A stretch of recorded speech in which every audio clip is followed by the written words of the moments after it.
Halo sahabat semua, gimana kabarnya? Tentu sehat-sehat selalu kan? Mudah-mudahan lancar juga rezekinya. Pada kali ini, Mimin akan membahas alur cerita film Aceh yang diperankan oleh tetangga sebelah yang berjudul Hidayah Karu Melabang. Selengkapnya, nonton aja di channel Amunisi Pro. Di awal film diperlihatkan seorang pemuda sedang bercangkul di sawah yang bernama Bakhtiar.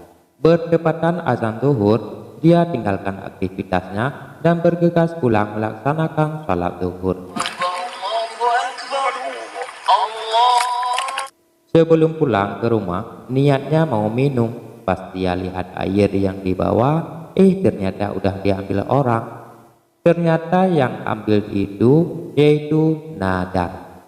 Nadar mengira air itu buangan pesawat. Yang lucunya, asal bukan di tangan orang, itu miliknya semua. Enak ya kalau kepikiran gitu. Sebelum sampai ke rumah, Bahtiar melihat preman kampung sedang asyik main dadu di suatu tempat. Salah satu di antaranya bernama Agus Wanda. Karena duluan melihat Bahtiar, Wanda bergegas lari tanpa sepengetahuan Bahtiar. Kemudian Bahtiar berhenti dan menasihati mereka. Ini sudah waktunya zuhur, kenapa kalian masih main dadu, kata Bahtiar.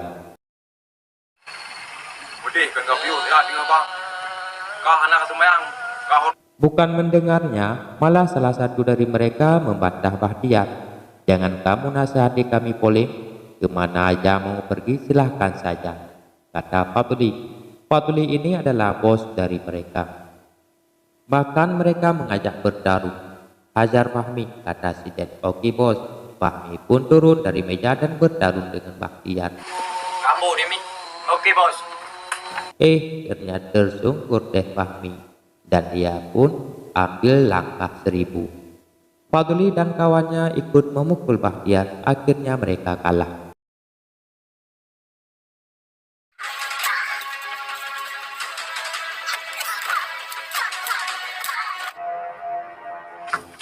Wanda yang sedang duduk di halaman rumah sambil merenung, tiba-tiba Bahtiar datang. Wanda pun bergegas masuk dan ganti pakaiannya. Pura-pura dia baru bangun tidur. Ternyata Wanda ini adiknya Bahtiar. Ketika abangnya sampai di rumah, dia menyapa, abang udah pulang dari sawah, kenapa nggak ajak aku? Bahtiar pun berkata, tinggal sedikit kerjaan, untuk apa saya ajak kamu? Jago juga ya acting Wanda.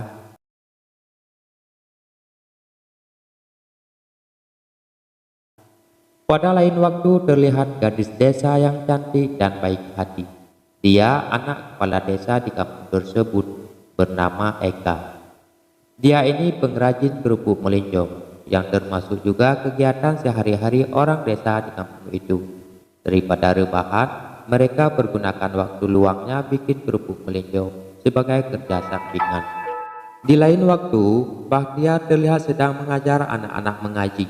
Ternyata dia guru ngaji di surau kampung itu. Tiba-tiba salah satu dari mereka terlambat datang. Kebiasaan anak-anak pemalas. Bahtiar pun menegurnya, kenapa udah 2 hari tidak datang. Bahtiar pun menasihatinya, besok jangan seperti itu lagi. Coba lihat kawanmu, mereka udah pandai. Di tempat lain, Fadli dan kawannya sedang santai di pos jaga sambil kompres dengan es batu. Maklumlah kena pukulan Bahtiar kemarin. Tiba-tiba anak buahnya datang bernama Sibet dan mengejek Fadli. Enak ya bos?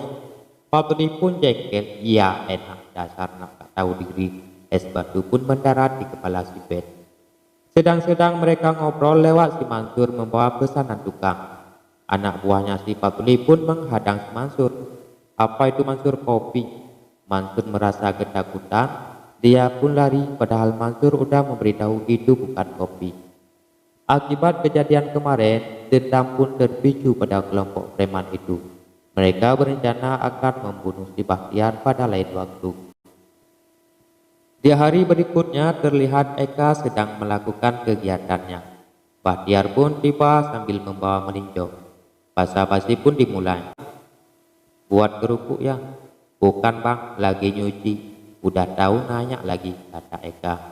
Bahtiar pun menyuruh adik Eka membantunya membuat kerupuk dengan melinjo yang dia bawa dan langsung pulang. Tahu-tahu ayah Eka keluar yang bernama Pak Sulaiman, dan melihat Bahtiar dia pun menegurnya. Kenapa buru-buru Bahtiar?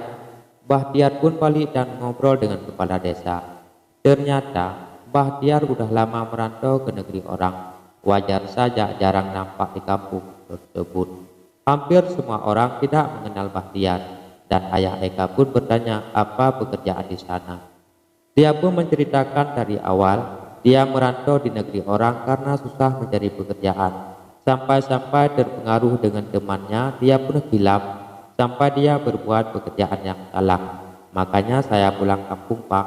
Pak Sulaiman pun menasihatinya, ya Dik, daripada dapat rezeki haram, kalau kita makan maka tumbuh jadi daging haram. Apalagi dikasih untuk orang tua, sama halnya mengajak orang tua kita ke neraka.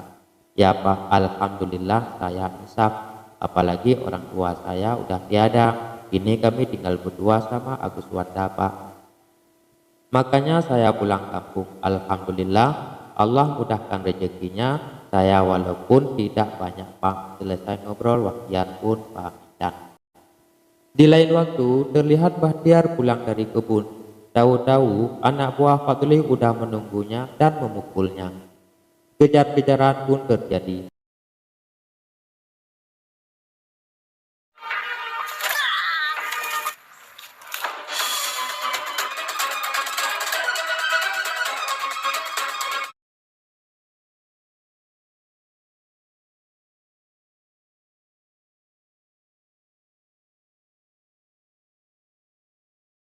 Akhirnya Bahtiar pun kalah dan diikat di sebuah pohon dengan dua kawalan anak buah di Fatuli. Di sisi lain terlihat Wanda sedang pulang dari sawah. Karena terdengar ada keributan, Wanda mengintip apa yang sedang terjadi. Tahu-tahu ada si Fahmi dan si Ben. Wanda pun menghajar mereka dan melepaskan kakaknya. Mereka pun pulang. Keesokan harinya, si Fahmi dan kawannya diketahui tak becus menjaga Bahtiar. Mereka kena hukuman.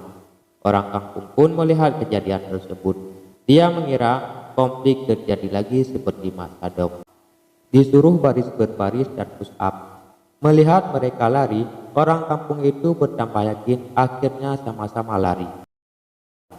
Keesokan harinya terlihat Bahtiar mondar-mandir di rumah. Dia khawatir Wanda tak kunjung tiba. Takut kenapa terhadap Wanda. Tak lama Wanda pun datang sambil bawa semprot padi.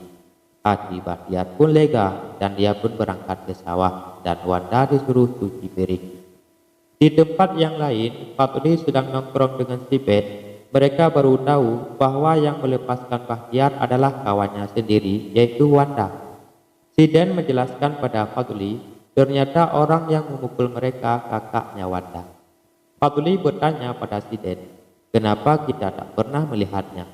Si Den pun bilang, Bahtiar udah lama merantau. Fahmi dan kawan pun tiba. Tamparan mendarat di pipi, manis-manis pahit terasa. Kalian itu saja disuruh jaga tak becus, sana pergi. Gak lama kemudian Bahtiar datang. Baku hantam pun kembali terjadi.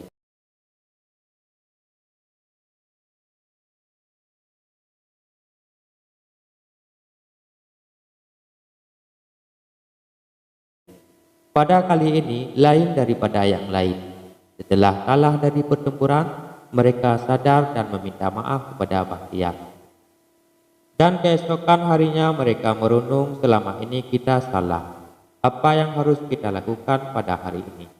Si Den pun mengeluarkan ide, kita harus cek surau di mana Bahtiar mengajar anak-anak. Mereka pun akhirnya berbaikan. Film pun selesai deh.